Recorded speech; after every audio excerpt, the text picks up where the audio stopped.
చార్మి ఎందుకు చార్మి అంటే వినేస్తాడా? సొంత కొడుకుంటే ఎక్కువ చార్మి ఓన్లీ సెటప్. కొంతమంది హీరోయిన్లు ఎంత అందంగా ఉన్నా, ఎంత బాగా యాక్ట్ చేసినా వాళ్ళు వేసిన కొన్ని తప్పటడుగుల వల్ల జీవితాంతం బాధపడాల్సి వస్తుంది. అలాంటిది హీరోయిన్ చార్మి లైఫ్ కూడా. మహా అంటూ మంత్రా సినిమాలో చార్మి వేసిన స్టెప్స్ అందరికీ గుర్తుండే ఉంటాయి. చైల్డ్ ఆర్టిస్ట్ గా సినిమా ఇండస్ట్రీకి పరిచయం అయ్యి తెలుగు, తమిళ, హిందీ, మలయాళ భాషల్లో స్టార్ హీరో అందరితో పనిచేసి లేడీ ఓరియంటెడ్ సినిమాల్ని కూడా చేసి అందరినీ అలరించింది చార్మి. అలాంటిది వరుసగా సినిమాలు చేస్తున్న చార్మి ఎందుకు సినిమాల్లో నటించనని చెప్పింది? డైరెక్టర్ కృష్ణవంశీతో చార్మి రిలేషన్ నిజమేనా? మ్యూజిక్ డైరెక్టర్ దేవిశ్రీ ప్రసాద్ తో చార్మి పెళ్లెందుకు ఆగిపోయింది? ఆ ఒక్క సినిమా వల్లే చార్మి జీవితం నాశనం అయిందా? పూరి జగన్నాథ్ విడాకులకి చార్మినే కారణమా? త్వరలోనే పూరిని పెళ్లి చేసుకోబోతుందా? పూరి భార్యకి తెలిసే ఒకే ఇంట్లో ఉంటున్నారా అనే విషయాలు తెలుసుకోవాలంటే వీడియోని ఎక్కడ స్కిప్ చేయకుండా చివరి వరకు చూడండి. అలాగే చార్మి చేసిన సినిమాలో మీ ఫేవరెట్ ఏదనేది కామెంట్ చేయండి. సర్దీప్ కౌర్ అలియాస్ చార్మి కౌర్.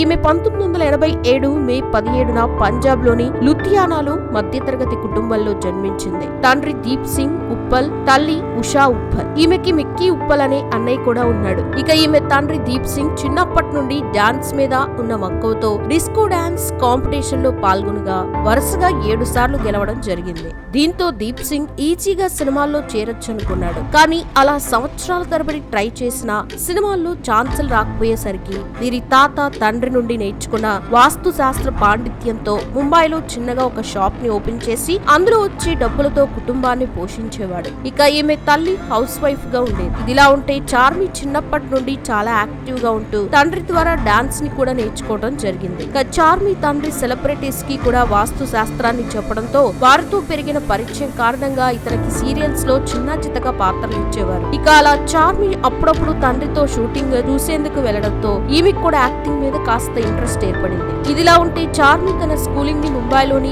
కాన్వెంట్ స్కూల్లో చదివింది. ఈమె చదువుల్లో చురుగ్గా ఉన్నప్పటికీ ఇంటి ఆర్థిక పరిస్థితుల కారణంగా 7వ తరగతి చదువులకి ఫుల్ స్టాప్ పెట్టేసింది. ఇదిలా ఉన్నప్పుడే 1999లో హృతిక్ రోషన్ నటించిన పిజ్జా అనే మూవీలో చార్మి తండ్రి బ్యాక్గ్రౌండ్ ఆర్టిస్ట్ గా నటిస్తూ ఉండేవాడు. ఇక అందులో 100 మంది చైల్డ్ ఆర్టిస్టులు కావాలని చెప్పడంతో తన 2 పిల్లల్ని ఆ షూటింగ్ కి తీసుకెళ్లడం జరిగింది. ఇక అప్పట్లో ఒక బ్యాక్గ్రౌండ్ ఆర్టిస్ట్ కి 100 రూపాయల నుండి 200 రూపాయలు ఇచ్చేవారు. అలా వీరి ఇంటి ఆర్థిక పరిస్థితులు అంతంత మాత్రమే ఉండడంతో వచ్చిన క్యారెక్టర్స్ ని చేయాల్సి వచ్చేది. ఇక పిజ్జా మూవీ షూటింగ్ సమయంలో ఆ మూవీ డైరెక్టర్ అయిన ఖాళీ చార్మిని పిలిచి తన యాక్టింగ్ కి మంచి అప్రిషియేషన్ ఇవ్వడంతో పాటు నువ్వు చాలా అందంగా ఉన్నావు, యాక్టింగ్ కూడా బాగా చేస్తున్నావు, బాగా ట్రై చేస్తే ఫ్యూచర్ లో మంచి నటివవుతావని చెప్పడంతో చార్మి ఆనందానికి అవధులు లేకుండా పోయాయి. అంతేకాకుండా అప్పటి నుండి బ్యాక్గ్రౌండ్ ఆర్టిస్ట్ గా చేయకూడదని, హీరోయిన్ అవ్వాలని ముంబైలో ఉండే ప్రతి సినిమా ఆఫీస్ కి తండ్రితో కలిసి వెళ్లి ఆడిషన్ ఇచ్చేది. కానీ చార్మికి మాత్రం ఎక్కడికెళ్లినా చిన్న చితక పాత్రలు ఇచ్చేవారే తప్ప మంచి గుర్తింపు వచ్చే పాత్రలు ఇచ్చేవారు కాదు.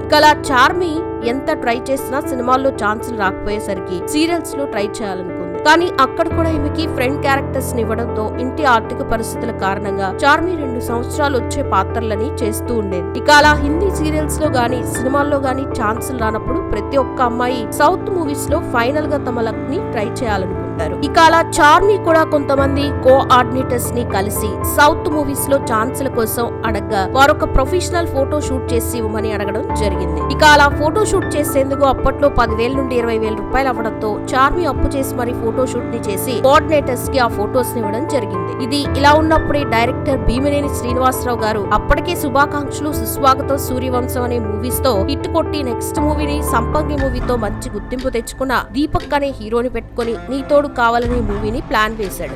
ఆ మూవీలో 2 హీరోయిన్ల కోసం బాంబేకి వెళ్లడం, అక్కడ ఆడిషన్ నిర్వహించగా ఆర్టిస్టులు, కోఆర్డినేటర్స్ ద్వారా చార్మి పిక్స్ ని చూసి డైరెక్టర్ భీమినేని గారు ఆడిషన్ కి పిలిపించారు. చార్మికి తెలుగు రాకపోయినా director, producer terms and conditions కి ఓకే చెప్పడంతో ఆ మూవీలో మొదటి హీరోయిన్ గా రీమా సేన్ ని, సెకండ్ హీరోయిన్ గా చార్మిని సెలెక్ట్ చేయడం జరిగింది. ఇక అలా నీతోడు కావాలి మూవీ 2002లో రిలీజ్ అయి బాక్స్ ఆఫీస్ వద్ద బోల్తా కొట్టింది. కానీ ఆ మూవీలో చార్మి లుక్స్ చాలా ఫ్రెష్ గా ఉండడంతో తమిళ్, మలయాళం నుండి అవకాశాలు ఆమెకు వెతుక్కుంటూ వచ్చాయి. ఇక నెక్స్ట్ మూవీ తమిళ్లో సింబుతో కాజల్ అలివదిలయ్యా అనే మూవీ చేయగా ఆ మూవీ రిలీజ్ అయి ఫ్లాప్ అయింది. ఇక ఆ తర్వాత మలయాళంలోనూ కట్టు పెంపకం అనే మూవీ చేసిన అది కూడా చార్మికి లక్కివ్వలేకపోయింది. కానీ ఆ తర్వాత తమిళ్లో చేసిన కాదల్ కిసు కిసు అనే మూవీ యావరేజ్ గా ఆడడంతో ఆ మూవీలో చార్మిని చూసిన డైరెక్టర్ కృష్ణవంశీ తను నితిన్ తో తీయబోయే శ్రీ ఆంజనేయం అనే మూవీలో చార్మికి హీరోయిన్ గా అవకాశం ఇచ్చాడు. అలా ఆ మూవీ చేసేటప్పుడే కృష్ణవంశీకి చార్మికి మధ్య మంచి పరిచయం ఏర్పడింది. ఆ పరిచయం కాస్త నిదానంగా సాన్నిహిత్యంగా మారి వీరిద్దరూ క్లోజ్ గా ఉండేవారు. ఇదిలా ఉంటే శ్రీ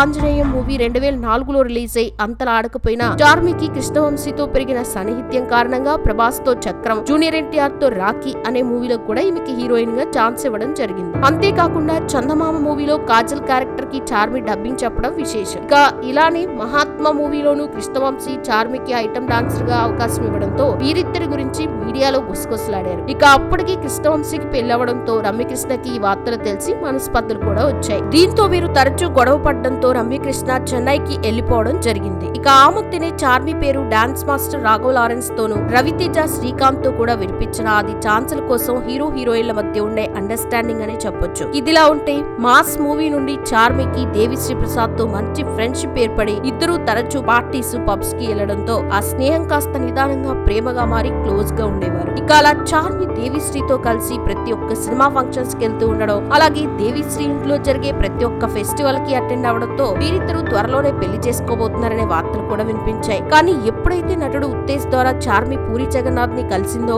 అప్పటి నుండి దేవిశ్రీని కాస్త దూరం పెట్టి పూరి జగన్నాథ్ కి క్లోజ్ అవుతూ వచ్చింది. ఇక అలా పూరితో పెరిగిన మంచి స్నేహం కారణంగా హిందీలో అమితాబ్ బచ్చన్ హీరోగా చార్మిని హీరోయిన్ గా పెట్టుకుని బుడ్డా హోగా తేరా బాబ్ అనే మూవీని చేయడం జరిగింది. ఇక ఈ మూవీ జరిగేటప్పుడే ఆ స్నేహం కాస్త నిదానంగా సన్నిహితంగా మారి వీరిద్దరూ క్లోజ్ గా ఉండేవారు. అలా ఒకవైపు చార్మి దేవిశ్రీ ప్రసాద్ తో రిలేషన్ లో ఉంటూనే పూరి జగన్నాథ్ తో సాన్నిహిత్యంగా ఉండడంతో ఈ విషయం దేవిశ్రీ ప్రసాద్ కి తెలిసి ఎంగేజ్మెంట్ దాకా వెళ్లిన వీరి రిలేషన్ కి ఫుల్ స్టాప్ పెట్టేసి చార్మికి బ్రేకప్ చెప్పేశాడు. ఇక దేవిశ్రీ ప్రసాద్ చార్మితో బ్రేకప్ చేసుకోవడానికి కారణం పూరియే అవడంతో ఇద్దరమ్మాయిలు మూవీ తర్వాత పూరితో కలిసి దేవిశ్రీ ప్రసాద్ ఏ మూవీలోనూ వర్క్ చేయలేదు. ఇక అలా చార్మితో బ్రేకప్ అయిన తర్వాత హార్ట్ బ్రేక్ అయిన దేవిశ్రీ ఇప్పటి వరకు పెళ్లి మాట ఎత్తకుండా సింగిల్ గానే ఉంటున్నాడు. ఇదిలా ఉంటే ఆ తర్వాత చార్మి చేసిన మూవీస్ అన్ని ఫ్లాప్ అవడంతో 2002లో తన కెరియర్ ని హీరోయిన్ గా స్టార్ట్ చేసిన చార్మి 2007 వచ్చేసరికి ఐటమ్ డాన్సర్ గా చేయడం మొదలు పెట్టింది. అలా భలే దొంగలు, కింగ్, డమరుకం, యారే, ఉగాడలి, నాయ్, ఆర్ రాజ్ కుమార్ అనే మూవీస్ ని చేసింది. ఇక ఆ తర్వాత చార్మికి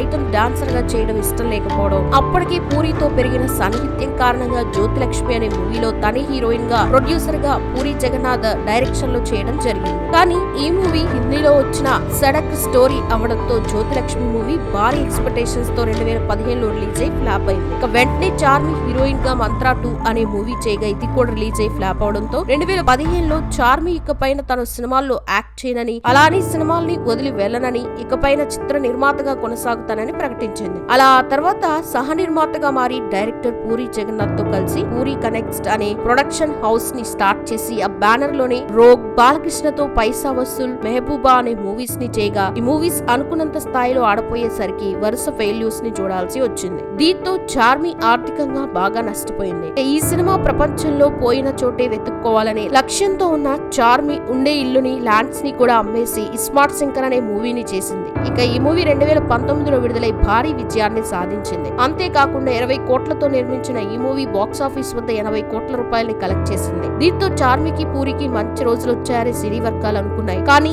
ఆ తర్వాత విజయ్ దేవరకొండతో చేసిన లైగర్ అనే పాన్ ఇండియా సినిమాలో ఇస్మార్ట్ శంకర్ మూవీలో వచ్చిన డబ్బులతో పాటు హిందీ ప్రొడ్యూసర్ అయిన కరణ్ జోహార్ ని కలుపుకొని ఈ మూవీని చేయడం జరిగింది. అలా ఈ మూవీ భారీ అంచనాలతో రిలీజ్ అయ్యి సినిమా అంచనాల్ని తలకిందులు చేస్తూ డిజాస్టర్ టాక్ ని అందుకుంది. ఇక అలా ఈ సినిమా ఊహించని నష్టాల్ని కలుగు చేయడంతో పూరి చార్మి పూర్తిగా నష్టపోయారు. అంతేకాకుండా ఈ మూవీలో ఉన్న డబ్బంతా ఇన్వెస్ట్ చేయడంతో నెక్స్ట్ చేద్దామనుకున్న జనగణమన మూవీ స్టార్ట్ అవ్వకముందే ఆగిపోయింది. ఇదిలా ఉంటే చార్మి ఒకవైపు ప్రొడక్షన్ పనుల్ని చూసుకుంటూ మరోవైపు అప్పటికే పెళ్ళై 2 పిల్లలున్న పూరితో సహజీవనం చేస్తూ ఉండేది. దీంతో పూరి తన భార్యకు విడాకులు చేసి చార్మిని పెళ్లి చేసుకోబోతున్నాడనే వార్తలు కూడా మీడియాలో హల్చలయ్యాయి. కానీ ఆ వార్తలపై అటు పూరి గాని ఇటు చార్మి గాని స్పందించలేదు. ఇందుకు కారణం పూరి కనెక్ట్స్ అనే ప్రొడక్షన్ స్టార్ట్ చేసి ముందు పూరి జగన్నాథ్ కష్టపడి సంపాదించిన డబ్బు ఆస్తంతా తన భార్య వల్ల పోగొట్టుకుని నడి రోడ్డు మీదకి వచ్చేశాడు. ఇక అదే సమయంలో చార్మి పూరికి అతని ఫ్యామిలీకి ఆర్థికంగా సహాయం చేయడంతో పూరి భార్య వీరిద్దరు రిలేషన్ కి గ్రీన్ సిగ్నల్ ఇవ్వడం జరిగింది. అంతేకాకుండా తనకి విడాకులు ఇవ్వకుండా తన కొడుకు సినిమా ఇండస్ట్రీలో లైఫ్ ఇవ్వాలి అని కూతురికి ఏ లోటు లేకుండా చూసుకుంటే మీ మధ్య అడ్డురాననే ఒప్పందం వేసుకోవడంతో అప్పటి నుండి అందరూ ఒకే ఇంట్లో ఉంటున్నట్టు తెలుస్తోంది. అంటే కింది ఫ్లోర్ లో పూరి భార్య పిల్లలు ఉంటే ఫస్ట్ ఫ్లోర్ లో పూరి చార్మి కలిసి ఉంటున్నట్టు తెలుస్తోంది. ఇక ఇదిలా ఉంటే మీడియా పూరితో పెళ్లి ఎప్పుడనే విషయంపై చార్మిని ప్రశ్నించగా అందుకు ఈమె మీడియాతో మాట్లాడుతూ తనకి ఎప్పటికీ పెళ్లి చేసుకునే ఉద్దేశం లేదని, అందుకు కారణం తన తండ్రి అని చెప్తూ నా తండ్రి నా గురించి పూర్తిగా అర్థం చేసుకున్నాడు, అందుకే అతను నాతో ఎప్పుడు నువ్వు మ్యారేజ్ మెటీరియల్ వి కాదని, పెళ్లి చేసుకుంటే ఎప్పుడు భర్త పక్కనే ఉండాలి, అతను చెప్పిన మాట వినాలి, అతని బాగోగులు చూసుకోవాలి, కానీ ఆ పనులన్నీ చేయటం నీ వల్ల కాదు, ఒకవేళ నువ్వు పెళ్లి చేసుకున్నా అది విడాకులకు దారితీస్తుందని, అందువల్ల నీకు పెళ్లి సెట్ అవదని చార్మి తండ్రి తనకి చెప్పడంతో అప్పటి నుండి పెళ్లి చేసుకోకుండా ఉండాలని డిసైడ్ అయింది. ఇప్పటి వరకు చార్మి హీరోయిన్ గా, సపోర్టింగ్ ఆర్టిస్ట్ గా, ఐటమ్ డాన్సర్ గా 60 సినిమాల్లో నటించింది. ఈమె నటనకు గాను ఒక నంది అవార్డు కూడా వచ్చింది. మీకు చార్మి నటించిన సినిమాలో ఫేవరెట్ ఏదనేది కామెంట్ సెక్షన్ లో తప్పకుండా చెప్పండి. వీడియో నచ్చితే లైక్ చేయండి, షేర్ చేయండి, ఛానల్ ని సబ్స్క్రైబ్ చేసుకోండి. Thanks for watching.